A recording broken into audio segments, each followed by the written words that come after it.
کہ آپ مجھے دے دیں, میں آپ کا الیکشن کمیشن کو پہنچا دوں گا, اپنی طرف سے بتا دوں گا آپ کا یہ جو آپ کا رزلٹ ہے آپ کے پاس ہے 45 فارم میں پہنچا دوں.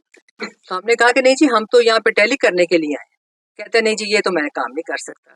پھر ہمارے لائر جو بیٹھے ہوئے تھے وہاں پہ انہوں نے کہا کہ جی آپ دیکھیں قانون کیا کہتا ہے, سارا کچھ انہوں نے سارا کچھ قانون کتابیں شتابیں نکال کے سارا کچھ بتایا, لیکن وہ کسی چیز پہ اگری نہیں کر رہا تھا.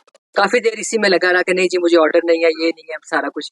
پھر آدھے گھنٹے 2 کے لیے چلا گیا, پھر واپس آیا, پھر چلا گیا, مسلسل وہ یہ کرتا ہے. اس دوران میں ہمارا رابطہ ہوا 64 پہ. انہوں نے کہا کہ جی ہمارے پوسٹل جو بیلٹ تھے اس کے بعد دوسرے والے بھی ہمارے انہوں نے کھول دیے. تو میں نے اس کو بتایا, میں نے کہا دیکھو 64 پہ تو کھل گئے. کہتے نہیں جی ایسے ہو نہیں سکتا. میں نے کہا تم چیک کر لو, لیکن کافی دیر ہم کہتے رہے لیکن چیک نہیں کر رہا تھا. جب ہم نے زیادہ اصرار کیا ہے نا کہ ہم تمہاری بات نہیں مانیں گے, ہم یہیں پہ بیٹھے رہیں گے, اس نے کہا اچھا ٹھیک ہے. اس نے ہمارے لائر گئے اور آپ اپنا ساتھ ایک بندہ بھیجا. وہاں سے ہو کے بندہ واپس آیا تو ہمارے لائر نے بتایا کہ جی یہ دیکھ آیا بندہ کہ وہاں پہ 64 میں جو 45 فارم ہے وہ کھلا ہوا ہے. وہ بندہ آ کے کہتا ہے نہیں میں نے تو نہیں دیکھا, وہاں پہ پوسٹل تھا. مطلب میں نے بھی سر پہ ہاتھ مارا ہے, میں نے کہا ہے کہ کوئی خدا کا خوف کرو, ابھی ہمیں وہاں سے ساری انفارمیشن آ رہی ہے, اطلاع آ رہی ہے کہ کھلا ہوا ہے. کہتا ہے نہیں جی ہمارے لائرز کہہ رہے ہیں کہ مطلب میرے سامنے وہ کھلا پڑا ہوا ہے. بہرحال اس نے نہیں مانا. اس کے بعد مسلسل یہ کرتا رہا. اسی دوران میں ڈی پی او آ گیا جی. ڈی پی او کو میں نے یہ بات بتائی, حالانکہ میں اس بندے سے بات بھی نہیں کرنا چاہ رہی تھی, لیکن بات کرنی یہ پڑی کہ وہاں پہ 64 میں کھلا ہوا ہے اور وہاں پہ انہوں نے کھول کے دکھایا. اس نے کہا نہیں جی ہو نہیں سکتا. ہم نے کہا جی دیکھ لو تم جا کے, کھلا ہوا ہے وہاں پہ. وہ اندر چلے گئے ہیں, یہ بھی آر او بھی چلا گیا, اندر چلا گیا, ٹیلی فون پہ لگے رہے باتیں کرنے. آ کے انہوں نے کہا نہیں جی وہ تو نہیں کھلا. ہم نے کہا کھلا ہوا ہے. بار بار ہم اسی بات پہ تھے کہ وہ ہے. کہتا نہیں جی وہ پھر آر او ڈی پی او باہر چلا گیا, فون مسلسل کر رہا تھا وہ بھی. اس نے کہا ہے کہ جی آر او نے کہ جی میں مجبور ہوں, ہمارے پاس اس کی ریکارڈنگ بھی ساری ہے, کہ آپ کو بھی پتا ہے مجھے کیا مجبوری ہے. میں نے کہا تمہیں مجبوری ہے تو تم یہ کام چھوڑ کے چلے جاؤ. کہتا میں چھوڑ کے کدھر جاؤں. میں نے کہا گھر. کہتا مجھے وہ گھر بیٹھنے دیں گے, ساری ریکارڈنگ ہے میرے پاس اس کی. کہتا جی گھر مجھے بیٹھنے دیں گے. میں نے کہا اللہ کو جواب دینا ہے کہ نہیں. کہتا جی اللہ کو میں جواب دینا ہے میں نے, لیکن اللہ بھی تو دیکھ رہا ہے نا میرے ساتھ کیا ہو رہا ہے, میرے ہاتھ بندھے ہوئے ہیں. یہ ایگزیکٹلی اس بندے کے الفاظ تھے, میرے ہاتھ بندھے ہوئے ہیں.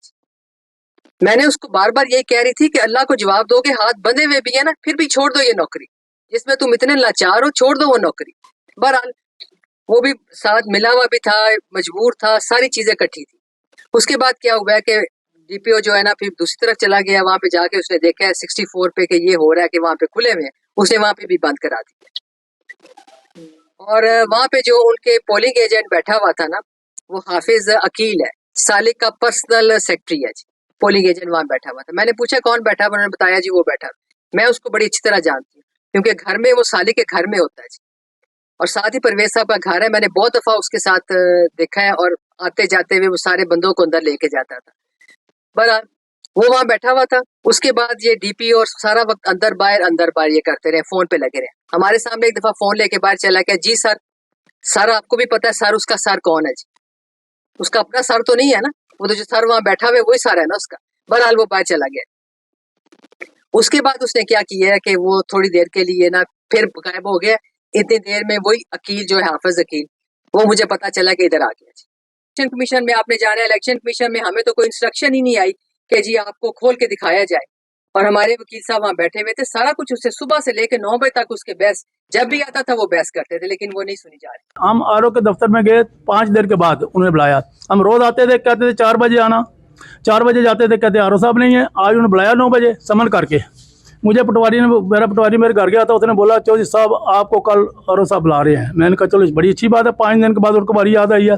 صبح جو ہم گئے, ہمارے اٹارنی صاحب جو ہیں انہوں نے فارم کھولنے شروع کیے, اور سب کے فارم 40 فارم کھولے. 40 فارم میں دھاندلی اتنی زیادہ تھی کہ جس طرح باجی نے بتایا نا کہ 3 کا انہوں نے 30 کر دیا, بلکہ 300 کر دیا. ان کے اگر 1000 ووٹ تھے, 1000 کاٹ کے 10 کر دیے. تو یہ دھاندلی نہیں ہے, اس کا نام کوئی اور ہی ہے. لیکن میں تو مبارکباد نہیں دوں گا کسی کو, کیونکہ ہم اس الیکشن کو چیلنج کریں گے. اور انشاءاللہ مجھے پتا ہے نا, میں بات وہی میں بھی وہی بات کر رہا ہوں نا. نہیں ہے, میں ان کو مبارک نہیں دیتا. ہم اس الیکشن کو چیلنج کریں گے, اور انشاءاللہ آخری فتح ہماری ہوگی, کیونکہ ہم آپ کے ساتھ کھڑے ہیں.